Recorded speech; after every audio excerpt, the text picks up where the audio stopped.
జయ గురుదేవ దత్త. మా అమ్మ లేదు, మా అమ్మ రూపం మా నాన్నలోనే చూసుకుంటూ బ్రతుకుతున్నాం.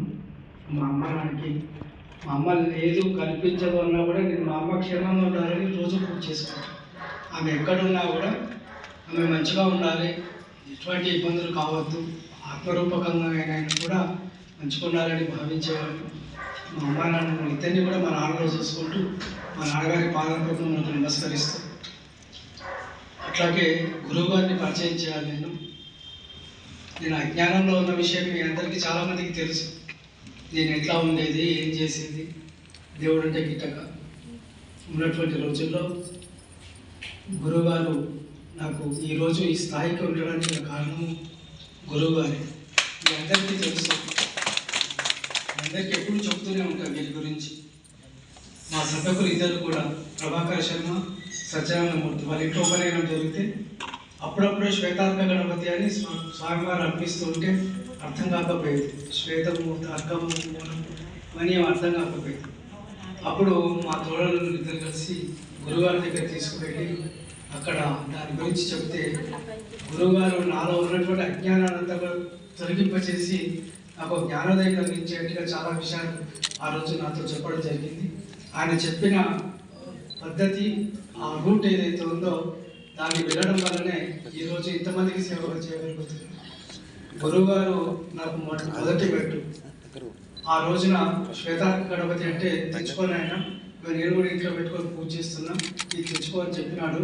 నీకు అనుగ్రహం ఉన్నది, నువ్వు అటు ఇటు ఏం ఆలోచించద్దు, నువ్వు గణపతి మీద ధ్యాస పెట్టు అని గురువుగారు చెప్పడం జరిగింది. అప్పటి నుంచి నేను ఇంకా కొంచెం గణపతి గురించి ఎక్కువగా శ్రద్ధ తీసుకోవడం జరిగింది. ఆ తర్వాత స్వామివారి స్వప్నంలో కనిపించడం, ఆ చెట్టు వేర్ల నుంచి బయటికి రావడం, ఆ గణపతిని తీసుకొని రావడం, ఇదంతా వెళ్ళి మన గురువు గారితో చెప్పడం జరిగింది. ఇట్లా జరిగింది. ఇట్లా అంటే మా అమ్మ చెప్పింది, ఇది ఇంట్లో ఉండేది కాదురా, అందరి కోసం ఉండేది, నువ్వు గుళ్ళో పెట్టాలి అంటే అప్పుడు రైల్వే టెంపుల్లో ఉండేది, అక్కడ పెట్టి పూజ చేస్తున్నాం. అప్పుడు గురువు గారికి విషయం అంతా చెప్తే మొదటి వసంతోత్సవాలు, ప్రథమ వసంతోత్సవాలు గురువుగారి చేతుల మీదకి చేయడం జరిగింది. ఆ రోజున మొట్టమొదటి హోమాన్ని గురువుగారే చేసినారు. అది మొదలు వారు ఇచ్చినటువంటి ధైర్యం, ఆ మంత్రము ఈ రోజు వరకు కూడా నాకు ఉపయోగం పడుతుంది అంటే కేవలం గురువుగారి యొక్క చొరవతోటే నేను ఈరోజు ఇట్లా ఉండగలుగుతున్నాను. 30 సంవత్సరాల క్రితం వచ్చిన గురువుగారు మళ్ళీ ఈరోజు మన గుళ్ళో కొత్త సంకల్పాన్ని చేసి, అంటే మరింత భక్తులకు చేరువ కావాలి, భక్తులకు కోరికలు తీరాలి, వాళ్ళ కష్టాలను దూరం చేయాలి అనే ఒక సంకల్పం తీసుకొని ఈ రోజు నుంచి కొత్త పద్ధతిలో మళ్ళీ కార్యక్రమాన్ని చేస్తున్నారు. ఇప్పుడు వీరు హోమం చేస్తున్నారంటే వీరు చెన్నైలో చాలామంది పెద్ద పెద్ద గణపతి ఉపాసకులతో సహవాసం చేసినటువంటి వ్యక్తి. వారు ఈరోజు మా పిల్లలు పిలవగానే ఇక్కడికి వచ్చేసి మమ్మల్ని ఆశీర్వదించడానికి వచ్చిన మీకు మీ పాదవక్తులకు నమస్కరిస్తున్నాం.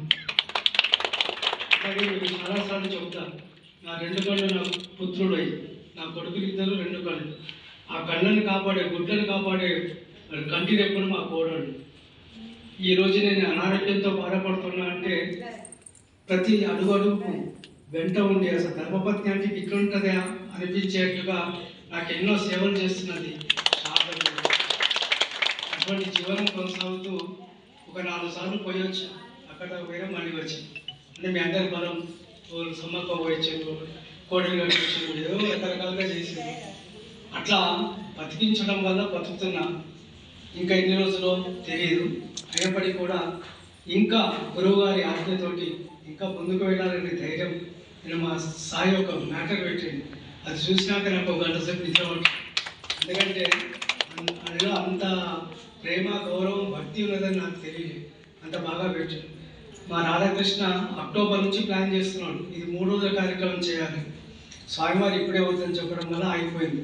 ఇది 3 రోజుల కార్యక్రమం చేయాలని వారికి ఎంతో ఉత్సాహం ఉండే పిల్లలకి, కానీ చేయలేకపోయినారు. ఏదేమైనా కూడా మీరందరూ ఇదే విధంగా నాకు ప్రేమను పంచుతూ ఉంటే నేను కూడా అందరికీ ప్రేమను పంచుతూ వాళ్ళ కష్టాలు దూరం చేయడానికి మీరందరూ నాకు సహకరించాల్సిందిగా తెలియజేస్తూ జై గణేష్.